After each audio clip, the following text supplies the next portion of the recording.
Welcome to the Philosophemes channel. This is Season 1, Seminar 1, Part 2, in which we examine the question, what is philosophy?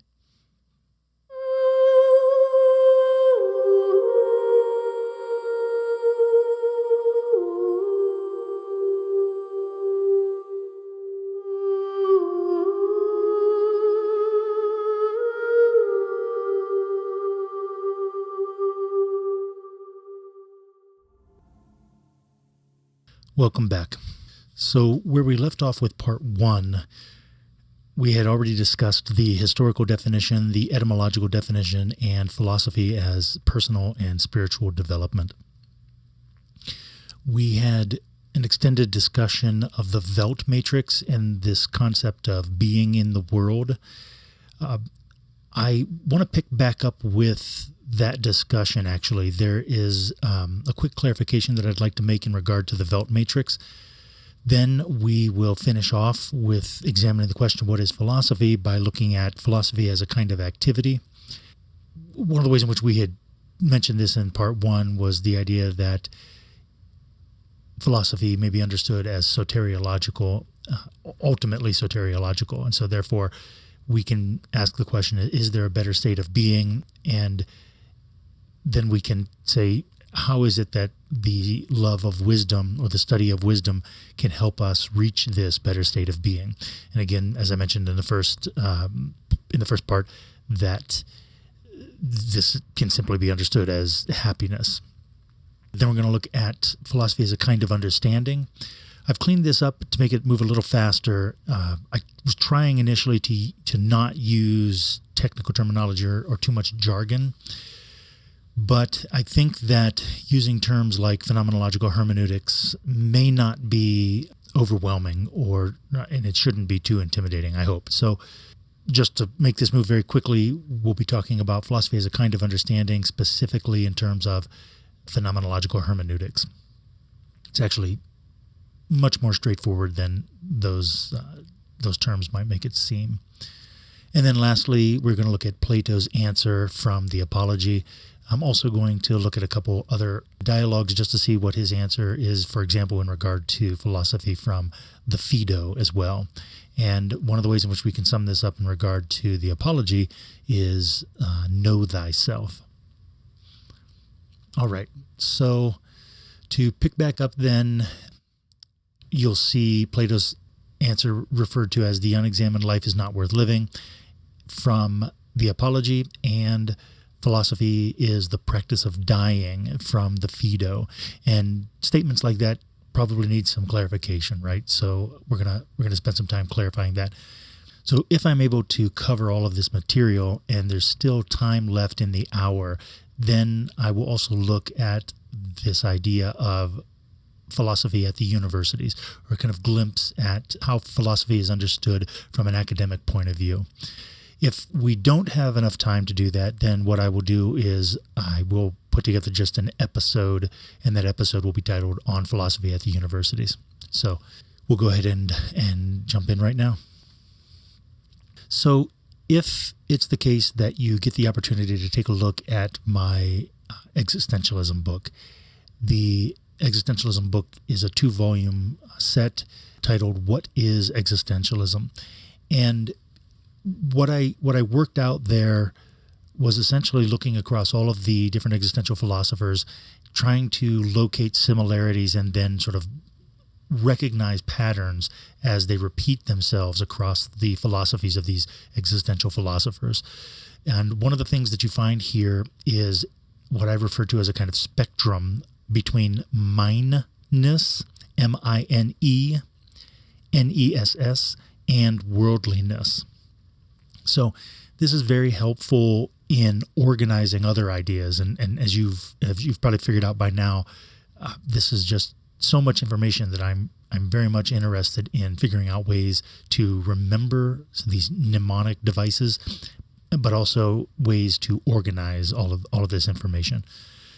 So if we look at this spectrum from mineness to worldliness, of course, mineness is more primordial. It's more primordial in the sense that, without going too deep into this here, but I'll definitely be talking about this later. at a greater depth. But for now, what we can say is that the world is understood as a kind of projection. And what we mean by that, that's not to suggest that it's fully an illusion, but it is to suggest that if I am not having experiences that I can then connect together with some sort of hermeneutic, right, or some sort of thematization, then it's not possible for me to be experiencing a world, right? The question of, is the world there if I'm not experiencing it, is a different question, right? We're talking about the world that I am experiencing. And when we're talking about the world that you are experiencing, then the idea is that mineness is more primordial, because you have to be having these experiences that then the world is a kind of projection out of. Okay, so if you recall, we talked about this distinction between, or this heuristic way of dividing up the Welt matrix. So we talked about the Welt, we talked about the Mitwelt, we talked about the Selbstwelt and the Eigenwelt. All right, so you can see that it's possible to think about these worlds both on the far end of mineness and on the other extreme of worldliness in terms of this spectrum. The one last thing for preparatory comments here that I'd like to make is that when we talked about apotheosis and soteriology, basically this idea that it is possible to traverse or to understand a development across or along the Welt matrix in terms of self-actualization, or in terms of arriving at a better state of being. We had divided the Welt matrix into horizontal and into vertical. And the one point that I did want to make that I didn't emphasize sufficiently, in my opinion, in the last seminar, or part one of seminar one, was that the word horizontal may be understood as horizontal also. In other words, that each of these worlds has its own horizon. And I think that that's important, because then you can recognize the difference between the horizon of the Welt as opposed to the horizon of the Mitwelt. Now all the groundwork has been laid and we're ready to go again. Okay, so when you think about the Welt matrix in terms of mineness, look at how it's possible to make a distinction between the Welt as the body and the Welt as the environment. We mentioned both of these ways to characterize the Welt in part one of seminar one, but this is a better way to organize that difference. The same here with the Mitwelt. There we talked a little bit about society as more of an abstraction. This was the main reason why I thought that it would be important to bring in this spectrum from mineness to worldliness, because this distinction between community and society is not immediately clear exactly how to characterize it in general. But that's why I was using terms like society is more abstract than community. But when you think about it in terms of mineness, the community has a kind of mineness to it, right? It is your community. It is the community to which you belong. So when you think of it along this spectrum of mineness and worldliness, then it seems a little bit easier it's more intuitive to recognize the difference between community and society. So here we have the Mitwelt as community and the Mitwelt as society. Next, then, we talked about the self as individual being. And then also the self can be understood as performance, this sense of being in the world. There's so much that could be said about this, but I just got to keep going for now. Perhaps we can double back around later and have an episode on the idea of being in the world as a performance. I know that that's a really popular idea in postmodern philosophy, for example. And then lastly, the Eigenwelt as apotheosis, whenever we think of it in terms of mineness. And it is possible to think about the Eigenwelt as a kind of cult or a kind of culture when we think about it in terms of worldliness. So this was intended to clarify the discussion of being in the world and the Welt matrix. All right. Okay, so asking the question, what is philosophy? We can say one way to answer the question, what is philosophy, is to answer it in terms of a kind of activity. So when we think about this, one of the ways we can make this a little bit easier to understand is by contrasting it with development. We had just talked about philosophy. We just answered the question, what is philosophy from the point of view of a spiritual development, a spiritual and personal development? So here we have activity, the idea of a kind of activity. So the basic idea we need to understand here is that philosophy as a kind of activity is a soteriological characterization. You can see that's a major theme of philosophy in general. What is the value of philosophy? Ultimately, its value is soteriological. So philosophy refers to a method for changing from one state of being to a better state of being. And this can be understood as within a developmental trajectory or not, right? We had discussed what it looks like within a developmental trajectory whenever we talked about self-actualization and Maslow's hierarchy of needs. Now, how about what is philosophy from the point of view of a kind of understanding? So if we think of philosophy as a kind of understanding, and I am going to read just a little bit of this to you here so that we can focus on all of it. The phrase I'm borrowing comes, of course, from Martin Heidegger, and I'm going to spend more time on this later, for example, even in an episode of its own. But for now, we can look at this phrase to gain two insights. And even though these are pretty jargony kinds of terms, I think that it may be the case that you've actually heard these terms before. So the phrase phenomenological hermeneutics as fundamental ontology. That's a mouthful. That sounds like it's going to be very complicated, but it's actually not. It's not complicated at all. It's, in fact, in my opinion, it's very straightforward. But we have to use the technical terminology so that we know what it is that we're talking about.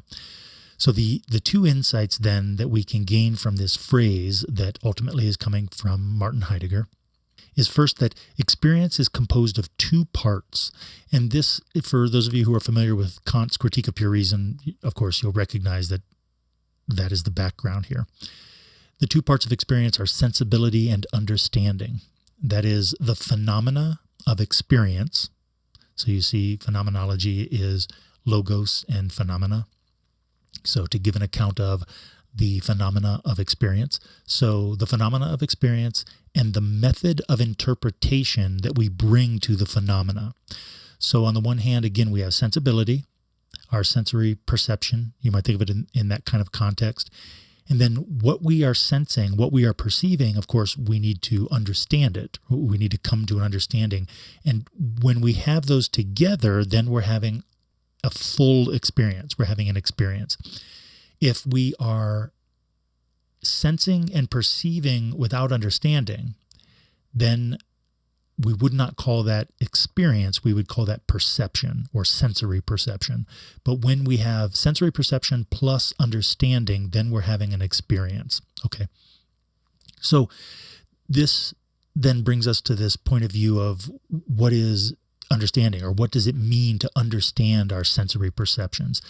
And what it means is it means to provide an interpretation, right? So if you think of this in terms of think about sensory phenomena as a series of perceptual events, then the understanding weaves those events together.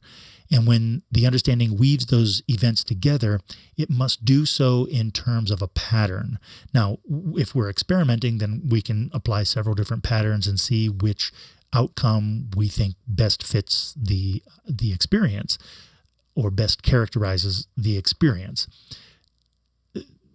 But to be clear, what we're just trying to focus on right now is the idea that when we understand something, when we understand our sensory perceptions, we are understanding sensory perceptions by applying an interpretation. Okay. Now, so if we understand that, then we can say that the science of interpretation is called hermeneutics. This goes all the way back, for example, the place that you'll again probably see this term most often used if you were to Google it is in terms of biblical hermeneutics. So the question is something like, when we read certain passages from the Bible, how are we supposed to interpret them? And you can find that there are, for example, various denominational ways of interpreting biblical passages. So that's, the science of interpreting is known as hermeneutics. Okay, so now you understand that we've got the first part of that phrase down, and it's very straightforward and simple. Phenomenological hermeneutics, right, means basically we are having an experience. There are phenomena that we are experiencing, and we are applying a style of interpretation or a pattern of interpretation in order to understand those phenomena. Okay, so that's phenomenological hermeneutics. Okay, just to finish off that description, so we have the phenomena plus the method of interpretation, or the style of interpretation, or the pattern of interpretation. So the phenomena plus the method equals the experience. I really want to emphasize method here because, of course, it brings to mind criteriology. Okay, so that's the first part. That's the first insight that we can gain from this. And just to finish off the phrase then, to make sure that we're clear with this phrase, so phenomenological hermeneutics as fundamental ontology. What that means is that fundamental ontology is trying to get at the basic understanding or a basic characterization of being. We talked about this before. We have episode 2 of season 1 is on ontology, which I think is worth checking out, by the way, especially just to make sure that you're clear on what we mean by ontology. But so the idea here again is that there are phenomena that we are experiencing. We are understanding them by applying some kind of method in order to thematize and interpret the phenomena. And when we do this, we can say that that is the fundamental way in which we account for being, right? That is the fundamental way in which we provide an account of being. So just to say it backwards, when we give an account of being, what we are doing is we are applying a method or a style of interpretation in order to interpret and understand the phenomena of experience. So very straightforward. I think that's pretty easy to understand. I hope you get more comfortable with this terminology the more time you spend with it. Okay, so we're looking at 2 insights here regarding phenomenological hermeneutics as fundamental ontology. What is the second insight then? So what I have here is the correct method for coherently understanding the experience of reality is the transcendental method. Let me say one more sentence and then we'll get clear on this. I realize that some people from various other traditions might not like this answer, but I stand by this answer. So the last piece here is that the method of existential philosophy that illuminates the transcendental dimension is the transcendental method, right? We could also refer to it as transcendental phenomenology. All right. I prefer to refer to it as the transcendental method for a number of reasons, not the least of which is that it brings to mind criteriology, and it also stays more faithful, in my opinion, to Immanuel Kant. We talked about this in Seminar 1, Part 1, and the idea is that we are trying to find the best or the appropriate relation to reality so that we can reveal deeper aspects of reality. For example, so that we can reveal being as being, right? We want to understand what it means to be. We want to relate to being in such a way such that being can reveal itself within itself and reveal itself as itself.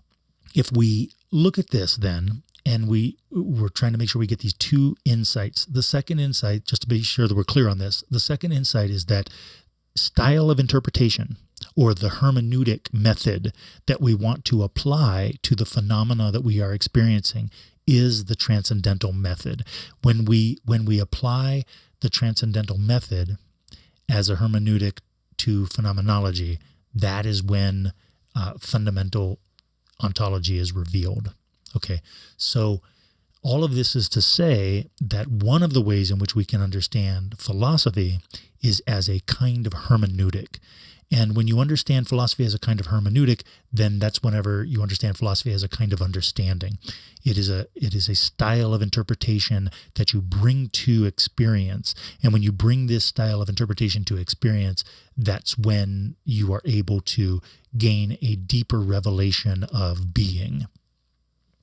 All right.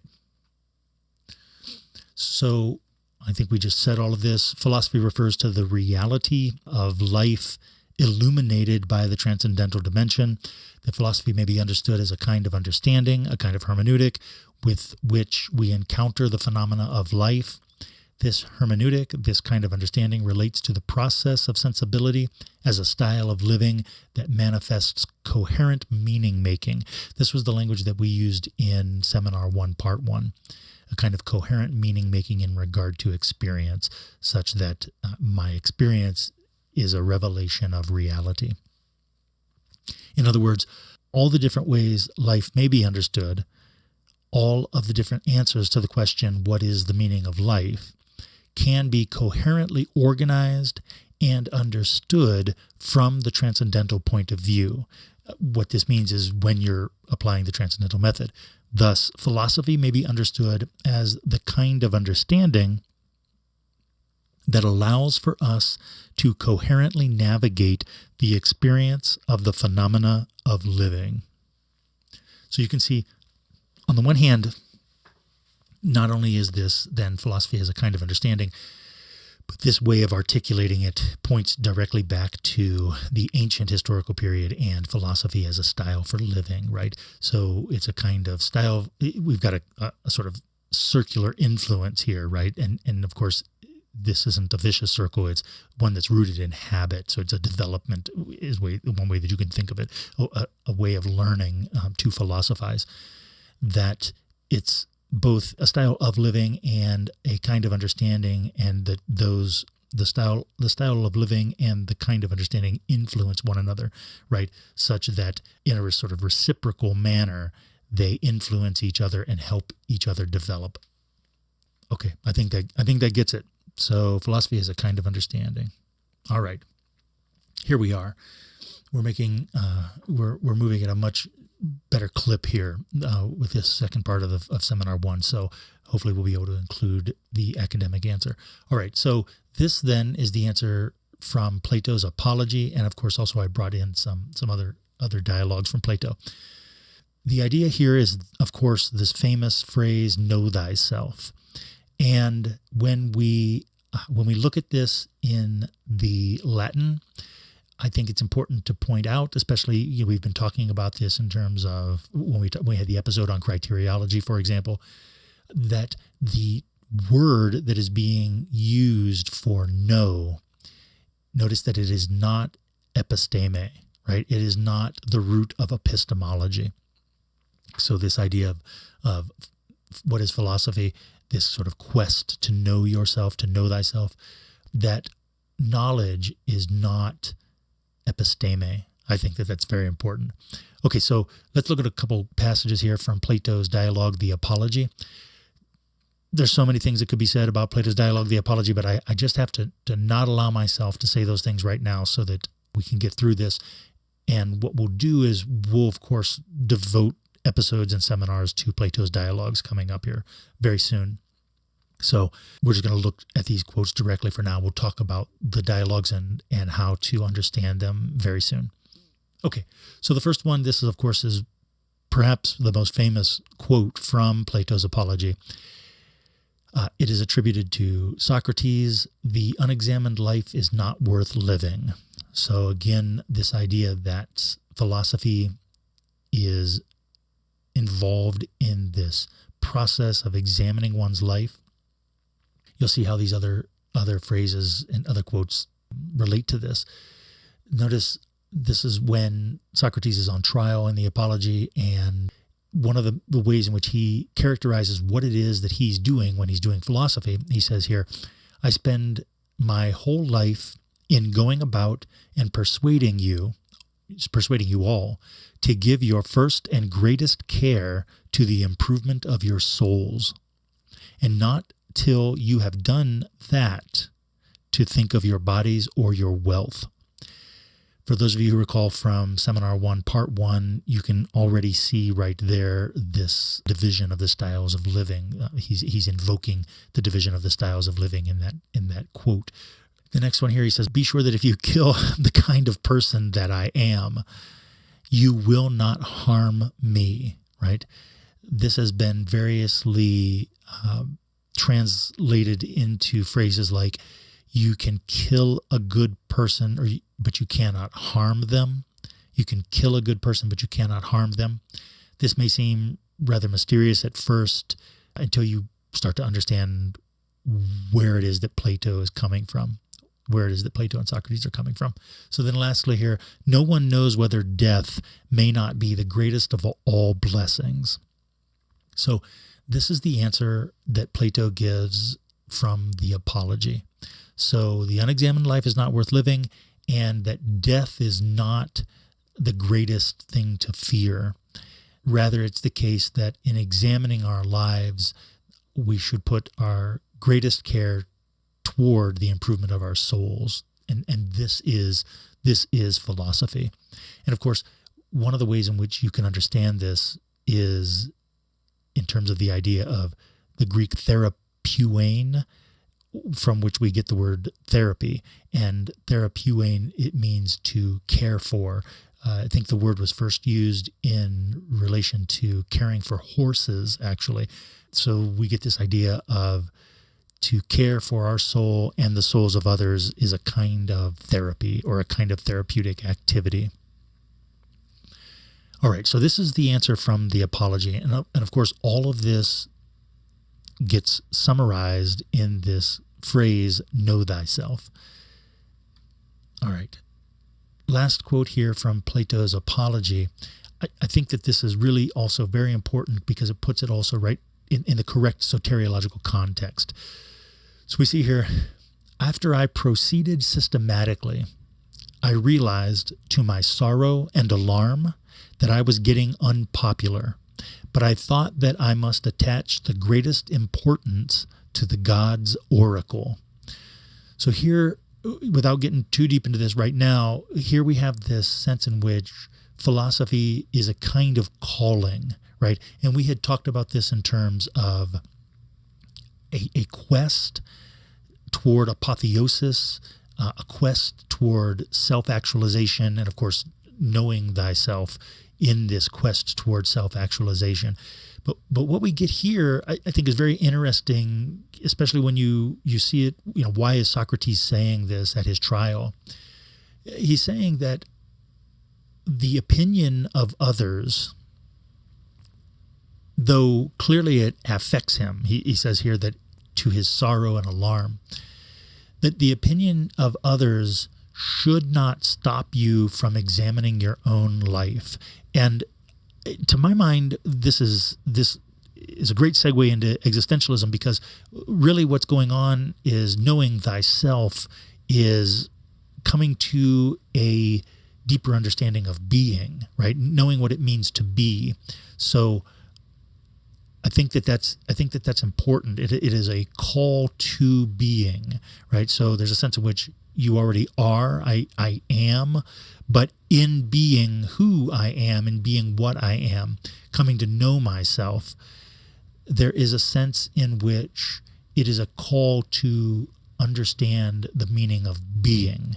And of course, if we're going to understand the meaning of being, there's a criteriological component to this, because we must find the appropriate method for approaching the study of being.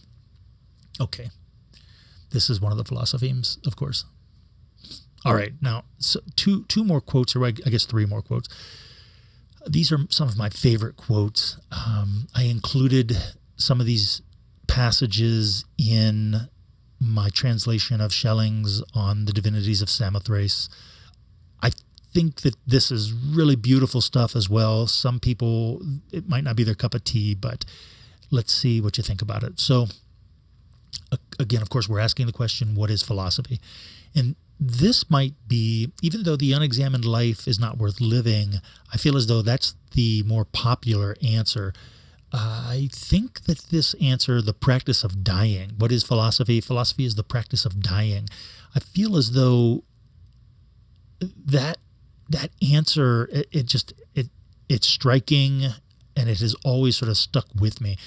One immediately wonders, how can you practice dying, right? What does it mean to practice dying? So let's just for now note that in the Phaedo, I want to look at these other passages, then it'll help make sense of this quote. So you can see it is in essence a direct answer to the question, what is philosophy, right? Philosophy is the practice of dying. Philosophy is the practice of dying. Okay. If we look at the Gorgias, then we can see, I once heard one of our sages say that we are now dead and the body is our tomb. Okay, so let's just look at these two passages first, and then we'll look at this last passage from the Phaedo. But so if you juxtapose these two passages, the juxtaposition of these passages provides a kind of illumination, right? Walter Benjamin, I'm getting this idea from Walter Benjamin, this method of juxtaposing ideas so that the juxtaposition of these ideas provides what he referred to as a kind of profane illumination. But for us, it's a kind of, well, it's an illumination in many ways. But so let's just stick with, what can we see whenever we put these two quotes beside each other? What we see is that the idea that philosophy is the practice of dying. So when you first encounter that phrase, you might think, well, why would I want to die? Right? This sounds strange. I mean, if philosophy is the practice of dying, then I guess philosophy is absolutely the last thing that I want to do, right?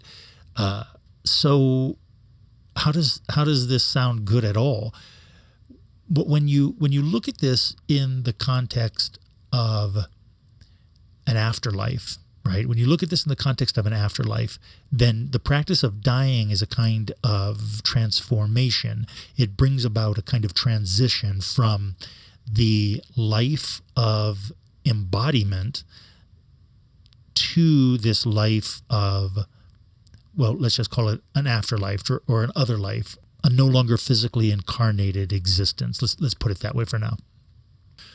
So again, you could be saying, but why would I be interested in that, right? So look at how when we juxtapose this Phaedo quote with this quote from the Gorgias, look at how it sheds a different light on the first quote. So we see here that I once heard one of our sages say that we are now dead and the body is our tomb. So if it's the case that, we can just talk about this in straight soteriological terms, right? If it's the case that embodiment is a state of being, we can ask the question, is there a better state of being than embodiment?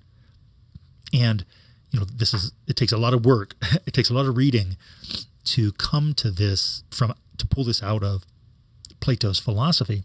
But we can see this here in this illumination that if it's the case that physical embodiment is a kind of lower state, a lower level, a lower degree of being, then the idea is that when we are practicing dying, what we are doing is we are practicing transforming or practicing the transitioning into this higher state of being that potentially comes with the death of the body. That's a lot. But so the idea is that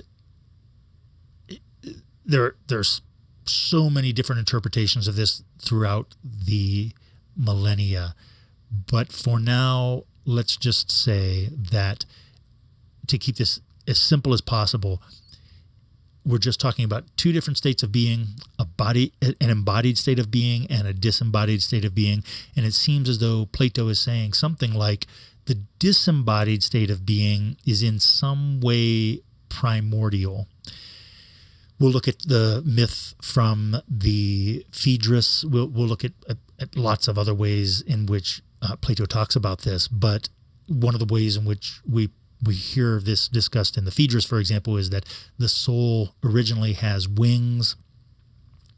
There's a wonderful way that Christianity takes this idea from Plato and articulates it in terms of beatitude, which is really, really lovely. But for now, our soul originally had wings, and that by flying too close to physicality or flying too close to the physical dimension, we ended up sort of crashing into material, crashing into matter, and in crashing into matter, we have damaged our wings. And so this state of embodiment is a kind of entombment, according to this passage from the Gorgias. However, while in our tomb, and we get this from multiple places in Plato, while in our tomb, when we practice philosophy, when we engage in philosophy, this activity, this kind of understanding, that when we engage in philosophy, what we are doing is we are nourishing those wings, we are repairing those wings, and then when the time comes that it is possible for us to leave this embodiment, according to Plato, the idea is that whether we will be successful at leaving this embodiment, returning to our original state of being, depends on how we spent our time embodied, right, in this lower state of being, in our tomb, as it were. Okay, so if we understand that, then the idea that philosophy is the practice of dying seems much more intuitive and makes perfect sense, right? So then by philosophizing, what we are doing is we are developing our intellect, developing the person who will steer the ship.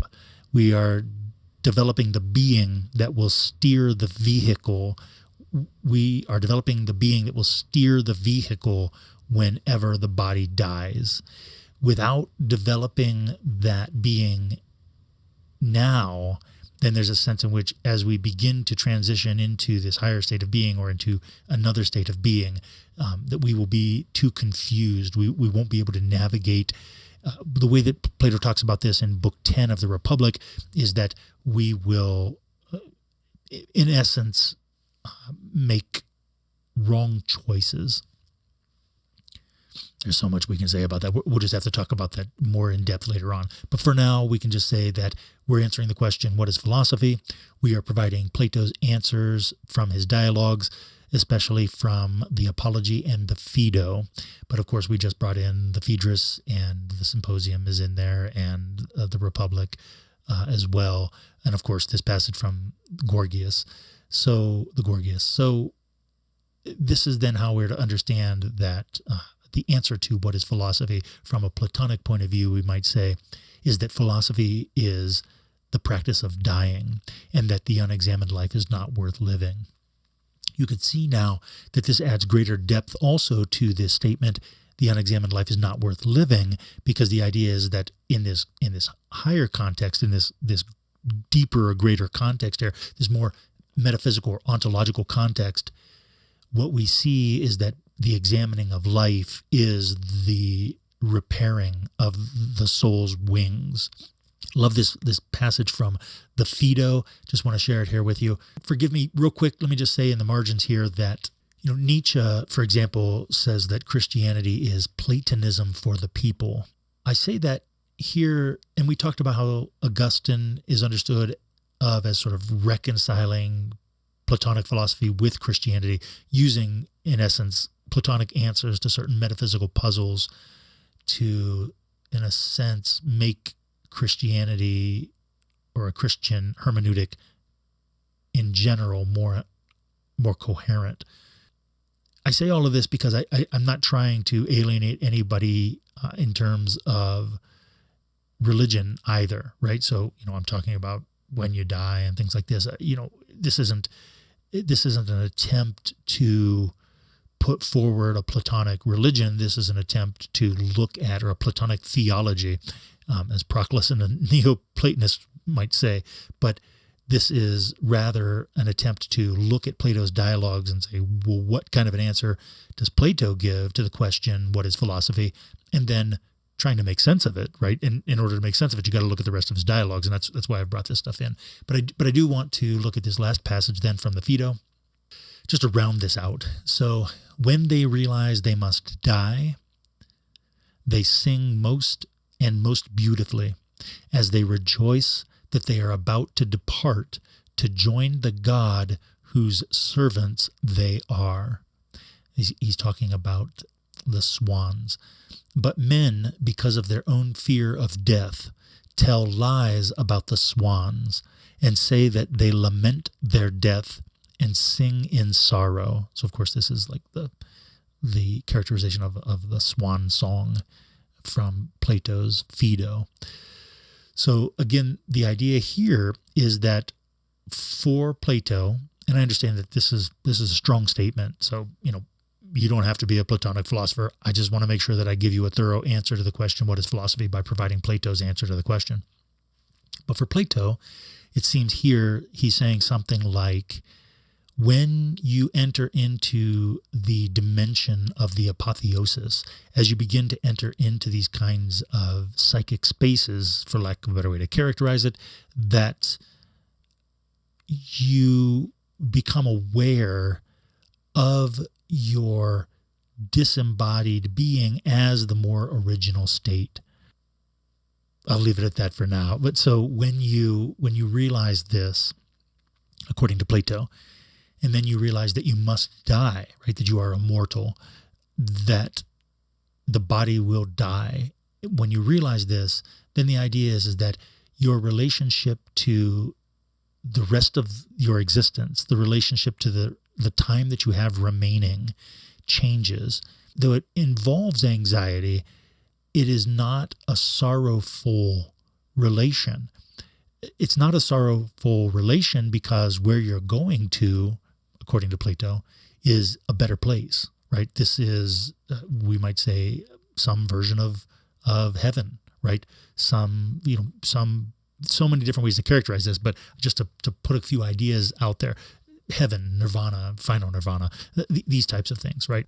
Lastly, then, just to recognize that how this relates to the apotheosis is that once we begin to self-actualize into according to this context, the original being that fell into physical embodiment, then there is a sense in which we can rejoice at the process that we're going through, even though the process that we're going through is the process of dying.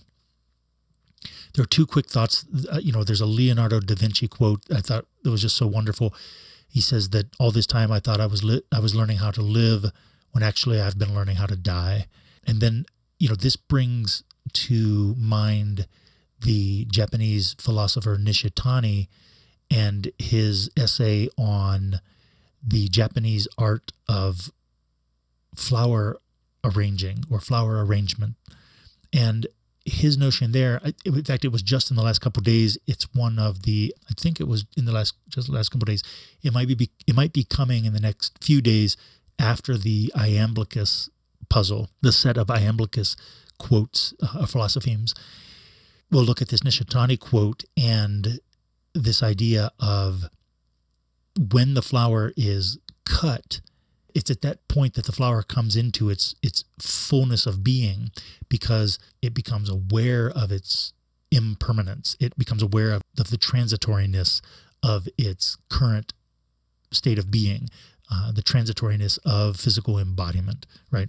Okay, so we'll stop there. But what we have then is this answer to the question, what is philosophy, from Plato's point of view. All right. One last little passage here. I feel like we were just talking about this. This is another way to make sense of it, and this uses a Platonic distinction to make sense of it. So there is we can refer to this as the difference between freedom and knowing why, or the relationship between freedom and knowing why. Plato suggests that we consider two different doctors. He calls one a slave doctor, and he calls one a master doctor. And the essential difference, he tells us, is twofold, though both of them are good doctors. We're emphasizing here that both of these doctors, the slave doctor and the master doctor, are good doctors. On the one hand, the slave doctor what makes the slave doctor a slave doctor is that the slave doctor must follow directions because she does not know why the actions that she is performing bring about health. So you could say the slave doctor must follow directions because the slave doctor is a doctor that does not know why they are doing what they're doing, right? But doing what they're doing does bring about health. It does bring about a healthier state of being. On the other hand, then, the master doctor, what makes the master doctor a master doctor is that the master doctor knows why certain actions should be performed, right? So the master doctor knows why. The slave doctor does not know why. And then lastly here, therefore, Plato tells us the master doctor is more free. I think that this is very important, right? So notice this is the case even though they both perform the same actions and those actions lead to the same outcomes. Namely, they both are healing people, right? So you could say that even though both of these doctors are performing the same actions, and even though both of these doctors are healing people, there is a way in which we can distinguish between these two doctors, since the one doctor knows why they're doing what they're doing and the other doctor does not know why they're doing what they're doing. And the doctor that knows why they're doing what they're doing, according to Plato, is more free. So I think that this entire slide and these distinctions are to be understood in terms of the context that we just discussed on the previous slide in regard to this development toward self-actualization, this development toward apotheosis, this call to Mineness and freedom. This, then, we could say, is Plato's answer to the question, what is philosophy? This practice of dying leads to the self-actualization of oneself as more free, the development of one's intellect in relation to transformation to a higher state of being. That's freedom and knowing why. On philosophy at the universities. This is the final answer to the question, what is philosophy, or the final point of view from which we're answering the question, what is philosophy? What does Ph.D. mean? One of the easiest ways to recognize this is actually in the field of psychology. In the field of psychology, they have two different kinds of doctorate degrees. There's a Ph.D. and a PsyD, PSY.D. And the idea here is that whereas the PsyD is a doctorate of psychology degree, the Ph.D. refers to doctorate of philosophy. So this is really important because as the story goes, we find ourselves in a kind of postmodern time. And in a postmodern time, unity and coherence aren't exactly values that are supported. So what I'm about to say, may seem a little odd, but originally this was the idea. This was the model here. So what you could say is that if the Ph.D. refers to doctorate of philosophy, then when someone has a Ph.D., for example, in biology, then they have a doctorate of philosophy in biology degree. So you could say that I have a doctorate of philosophy in philosophy. You could have a doctorate of philosophy in psychology, right? So the idea is that the terminal degree, the highest degree that one can obtain from these universities, oftentimes is the Ph.D. And Ph.D. is short for doctorate of philosophy. So then the question becomes something like this, right? Well, what does it mean to be a doctorate of philosophy in biology, for example? Or what does it mean to be a doctor of philosophy in psychology? And what it means is that when you obtain that level of understanding, or when you reach that degree, you are supposed to be asking philosophical questions, right? You have reached the ability or the capacity to ask philosophical questions about your discipline. So, for example, then a doctorate of philosophy and psychology is someone who is able to examine and investigate psychology at the level of philosophical questions, right? They're able to ask and answer the philosophical questions regarding psychology. Same with a Ph.D. in biology. Someone who has a doctorate of philosophy in biology would be someone who is able to ask philosophical questions in regard to biology. This is important because then the idea is that when you are studying philosophy, you are supposed to be, let's just say, moving in the space that is the space that contains the highest level for these other disciplines. This does not mean that someone with a Ph.D. in philosophy is able to understand all of these other disciplines, but what it does mean is that someone with a degree in a Ph.D. in philosophy should be able to ask questions of these other disciplines, and then in recognizing how the disciplines respond to those questions, there's a way in which the doctor of philosophy should be able to recognize the hermeneutic that is being used, right? So if you're able to understand some of these patterns, Plato was correct, by the way, in the sense that there's a finite number of them. So there are only so many ways in which you can relate to some concept that you're discussing or some thing that you're asking questions about, right? And so the idea is that it should be the case that someone who is trained in philosophy is able to recognize the hermeneutic that's being used. And then by being able to recognize the hermeneutic that's being used, you are able to recognize all of the possible ways to interrogate that hermeneutic, all of the possible moves that can be made within that hermeneutic, the possible ways that hermeneutic transitions into other hermeneutics, things like that, right? So it is supposed to be the case. I realize that, I'm a little biased here too, but if you just look at the actual abbreviation and you look at the titles of these degrees, it is supposed to be the case that the highest degree for these various disciplines refers to philosophy. So it's not until you get to these highest degrees in these other disciplines that then you begin to truly investigate and be able to handle the philosophical questions regarding these disciplines. It's certainly the case, though, that someone who has a chemistry degree without having a PhD in it certainly is able to get more jobs and have a higher level of income and so forth. So another way to characterize this is that really it is the case, and Google will tell you this too if you look, it is the case that a PhD refers to a research degree. It is the case that in acquiring a PhD, for example, in chemistry or biology or psychology or even philosophy, really, that what you are doing is you are researching the discipline at the level of being able to address these philosophical questions, the perennial philosophical questions. Having said that, it should be the case that, again, and you're gonna see this again in just the very next point, that philosophy is supposed to be understood as the top.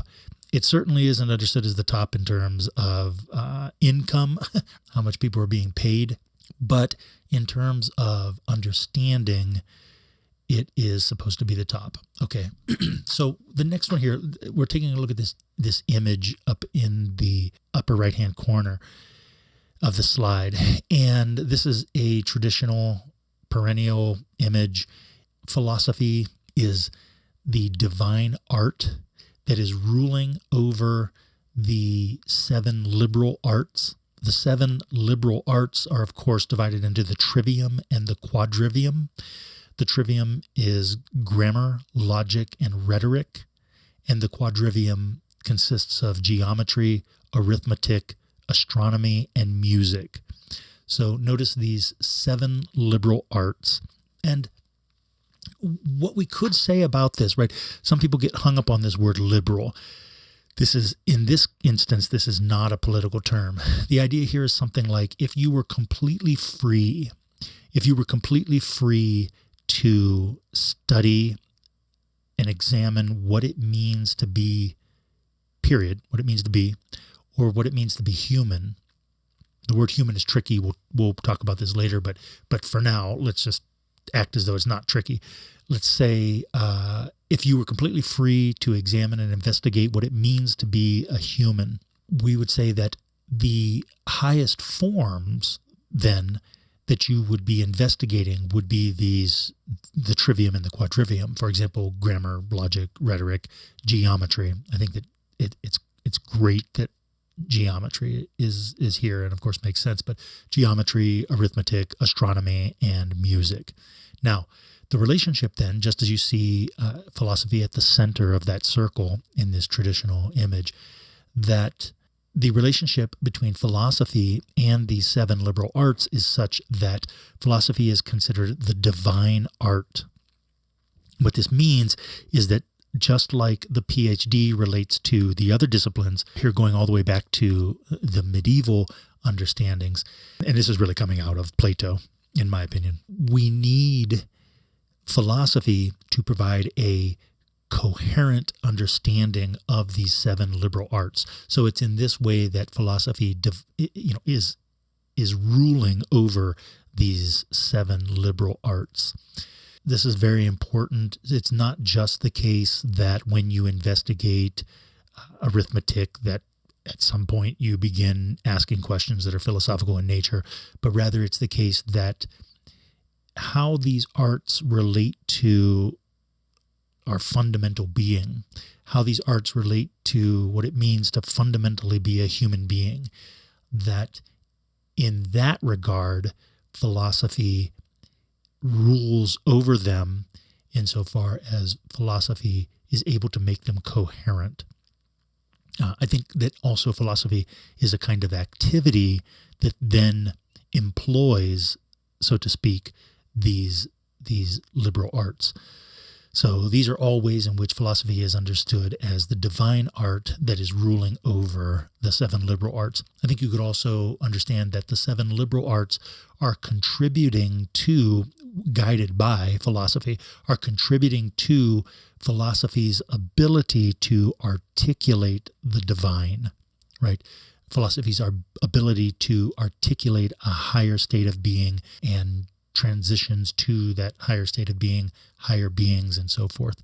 Then lastly here in Seminar 1, Part 1, we suggested that from the fourfold division of the history of Western philosophy, you can divide the history of Western philosophy into the ancient period, the Middle Ages, the modern period, and the contemporary period.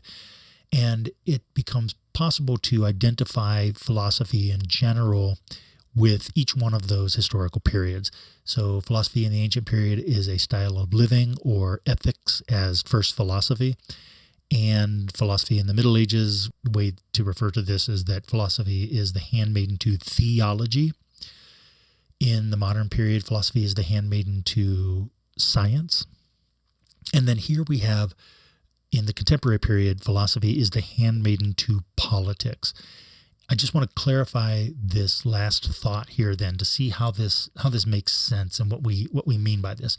And it's also important to keep in mind that in relation to everything else that's on this slide and everything else that we've just said, so there's a deep sense in which repeatedly we have said that philosophy is involved in the revelation of reality, that philosophy is involved in the revelation of being, right? That philosophy is involved in helping us identify higher states of being and transition into those higher states of being, that philosophy is intimately involved in our self-actualization. And we could say that it is involved in a quest toward apotheosis even.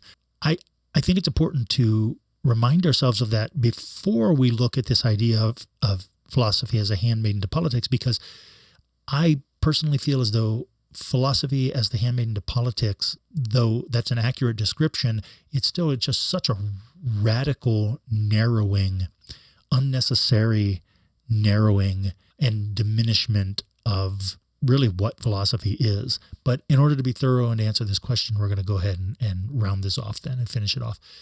I do have a couple other images to look at before we discuss this philosophy is the handmaiden to politics on the next slide. So let's do that, and then we'll get to this final aspect of this on philosophy at the universities. These are famous images. Not only do they speak to the consolation of philosophy as illustrations of Boethius's text, The Consolations of Philosophy, but also I think that they speak to the sense in which philosophy is so much more than the handmaiden to politics. So philosophy presents the liberal arts. So you can see the 7 liberal arts in this famous depiction, the 7 liberal arts behind philosophy, and philosophy is presenting these arts. The next image here we have philosophy instructs on the way of heaven. So again, philosophy as the divine art, philosophy as ruling the 7 liberal arts, but also philosophy as utilizing the 7 liberal arts in order to articulate a revelation of the way of heaven, or an instruction toward the way of heaven. And then lastly, in 2016, I wrote a book titled Meditations on Orpheus, and I used several images in that text of the Wheel of Fortune. And every time I see this, I feel like I want to go back and investigate this some more and look at, do some more research in regard to this. Not only does it relate, of course, to the tarot and, medieval iconography, but also there's a sense in which it's just a very interesting way to articulate what it means to be in a world. But so lastly here, this image that philosophy consoles as fortune turns the wheel. And notice that all of these figures are female, except for the fella here that's being depicted as Boethius. But I think that it's interesting to see that not only is Diotima, of course, a female in the Symposium, Plato's Symposium, but here we have it is that philosophy is depicted as a woman, and that fortune is depicted as a woman. I'll leave it there for now, but again, these 15th century artworks, I think, are excellent ways to visually remind ourselves of philosophy. One of the ways in which we understand philosophy is philosophy as the divine art that rules over the 7 liberal arts, the Trivium and the Quadrivium. So lastly here then, this idea of philosophy as the handmaiden to politics. And this is, I think it's worth noting that this is not a new idea. Really, so in 2019, all I recall is I was living as a hermit. So it was during the times that I was very much being a hermit. I spent a lot of time translating texts, and Schopenhauer's prose it's been described as muscular. I like that description, but Schopenhauer's prose is really beautiful. Schopenhauer can turn a phrase. Wow, he can turn a phrase. So what's interesting about this is that not only are the branches of politics, the right and the left, often traced back to the right and the left Hegelians, but there is a deep sense in which Schopenhauer already saw this coming. So Schopenhauer is a modern philosopher, and Schopenhauer, of course, coming before Nietzsche. What we're saying, not only on the one hand is it obvious, but on the other hand, it's really nothing new. Schopenhauer's critique of what was going on under the name of philosophy at universities was such that suddenly philosophy had become completely politicized. So there was some sense in which everyone was identifying as some form of Hegelian, and the Marxism that came out of this as well. So I sometimes think that, although it's actually not fair for me to say that Marxists are the ones who push this the hardest, because I think it's exactly the same on the other side, right? As we see here, that universities are first and foremost businesses with political agendas to secure stakeholder contributions, that's obvious, and student enrollment. Thus, philosophy departments are made to fall in line with the political agenda of their university's business plan. I'm gonna add a few more thoughts to this here in a moment, but this really is obvious. If it's not obvious to you, then you probably haven't spent a lot of time around universities. But there's a significant difference between a philosopher and someone who shills for a university to profit off student debt. I recognize that that's an aggressive phrase, but it's certainly nowhere near as aggressive as the people who are on the university side of it, who, for example, then are leaving these people with Ph.D.s and student loan debt to essentially starve. And, I've known a number of people who they went into philosophy, they got Ph.D.s, and in one way or another, they end up committing suicide. They thought that at one point they were going to become a philosophy professor, only to find out that after all that work, there was nothing left for them to do, and that there were no jobs for them to have other than these adjunct jobs that just don't pay enough money for someone to survive on, especially if they have any sort of student loans themselves to pay back. So again, this statement that I am making, I recognize that it may be understood as an aggressive statement, but it is nowhere near as aggressive as, for example, some of these universities are treating people who, in essence, it's like once you've run out of time or once you've stopped paying money, you're out, fend for yourself.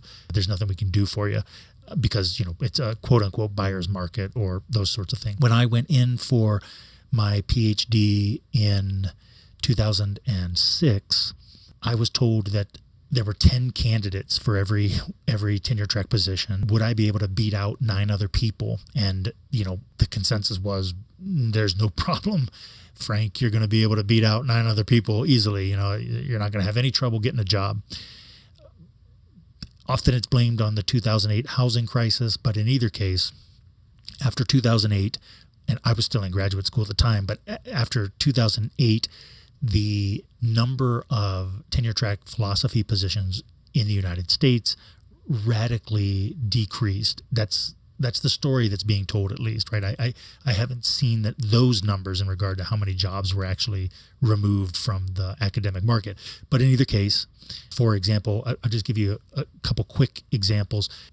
There was a university down south, I'll put it that way, and when I applied to that university for a tenure track position, I was one of, and I know this because I was at a conference. I spoke to a fella whose wife, whose spouse, whose partner was on the hiring committee, and she had said that there were 495 applications.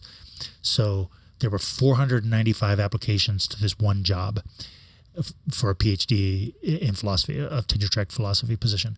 I applied to a community college out east. And at this community college, they wrote me an email back, and in writing, they had indicated to me, they thanked me for sending the application in, which I thought showed, real character on their part, because not every university even does that.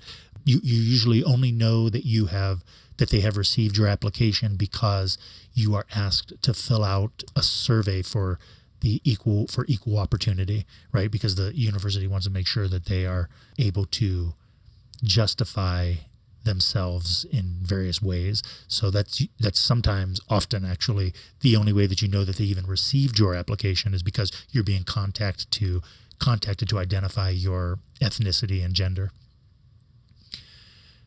But I applied to this community college in the East, and I was one of over 500, I think they said it was 520 applications to a tenure track position at a community college. Let's see. I'll leave it at that. So anyway, more than 10 candidates for every one job. And it is also very clear when you are around these universities that and the hiring committees. So for example, I have been at universities when tenure track positions were being hired, and I have seen the practices and I've been involved in the conversations. So I have seen this from the inside as well. From the inside, there are a number of heuristics, a number of ways in which the applications are just radically cut down, right? So whether that be, philosophy departments will decide that we only want someone of a certain race, or we only want someone of a certain gender. And so if you are not of that race or you're not of that gender, then we're not going to look at your application, right? We're just going to throw your application out. I've also heard of some universities say things like, since it's a buyer's market, they like to use that phrase, even though we're talking about people, that human beings, I thought that we found slavery, distasteful. Since it's a buyer's market, evidently in academia, they have said things like, well, we only look at candidates from a certain number of different schools, right? If we don't think that this is a good school, then we won't even look at your application. Evidently, even if you are an alum from one of those universities that's hiring, if they don't consider their own university a good university, then they won't look at your application. So again, let me summarize that. In the contemporary historical period, philosophy is evidently the handmaiden to politics. I'm not going to go on and on about this or give anecdotal evidence of any of this. If you want to read some of this stuff, you can look at my translation of Schopenhauer's on philosophy at the universities. It is definitely the case that there are certain things that you cannot say in certain classrooms because of the politics of that university. This is so much so the case that, and you're supposed to be having an intellectual conversation, right? But this is so much so the case, and notice this is right and left. This is right and left, right? I mean, this is so much so the case that some students will even feel emboldened to scream and yell in the classroom at their professor if their professor happens to be invoking a topic or articulating a point of view that they feel doesn't align with the politics of the university that they are enrolled in. And they also have no problem going to administration, for example, and saying that, hey, this person said these things in the classroom. So, and none of this is new. I know that this is, we hear about this all the time, right? This is how Jordan Peterson, this is how Dr. Peterson even rose to fame, right? So the point that I'm trying to emphasize here is just that in this historical period that we find ourselves in, this post-modernity, it is the case that philosophy seems to be taking a backseat to politics. And if you are a real philosopher, or if you are really trying to understand philosophy, then that should be not only ridiculous, but offensive in and of itself. So none of my comments here, no matter how aggressive, even though I don't think they're that aggressive, none of these comments are intended to be hostile or aggressive toward anyone, and they certainly, in my opinion, are nowhere near as hostile and aggressive as the actual university environments can be once you go against their politics. And Schopenhauer was correct that this is all, at the end of the day, at the universities, this is about money, right? This is about student enrollment, and this is about these tenure track professors continuing to be able to have a career. We have seen then that this is the final answer that we have considered for the question, what is philosophy? All right. So just as a quick summary and recap now at the end of all of this, notice that we have asked the question, what is philosophy? We have articulated multiple different points of view from which to answer the question, what is philosophy? Those points of view are the historical definition, the etymological definition, philosophy as a personal and spiritual development. We have talked about the relationship between philosophy and being in the world. We approached that by way of the Welt matrix. We discussed philosophy as a kind of activity. We also discussed philosophy as a kind of understanding. Lastly, we discussed Plato's answer prior to looking at, as we said, philosophy at the universities. So a little bit more of a zoomed in view of philosophy in the contemporary period. I hope you found this helpful. Again, there's not one simple answer to the question, what is philosophy? But now you should be able to provide a much deeper answer if someone were to ask you, what is philosophy? And I feel like this seminar was needed in order to get the groundwork out. Now we're able to look at some primary sources, and I'll be able to use some concepts with you, and you'll be able to see some of the things that are going on in the background. We'll be able to understand some of these ideas at a greater depth now that we've laid some groundwork. The same with the episodes soteriology, criteriology, and ontology. I'm going to round that out with an episode on the history of philosophy next, and then we'll have a really solid groundwork in the sense that we will have discussed the entire architectonic of philosophy in general and in particular. So I think that all of that is helpful, and then we'll be able to go on to start talking about the actual philosophers and their texts. I hope you enjoyed this seminar. Thank you so much for attending. I would be happy to listen to your questions and your comments, so please do ask some questions, leave some comments. Please do subscribe and be notified so we can try to help keep this open access philosophy channel going. Thank you so much.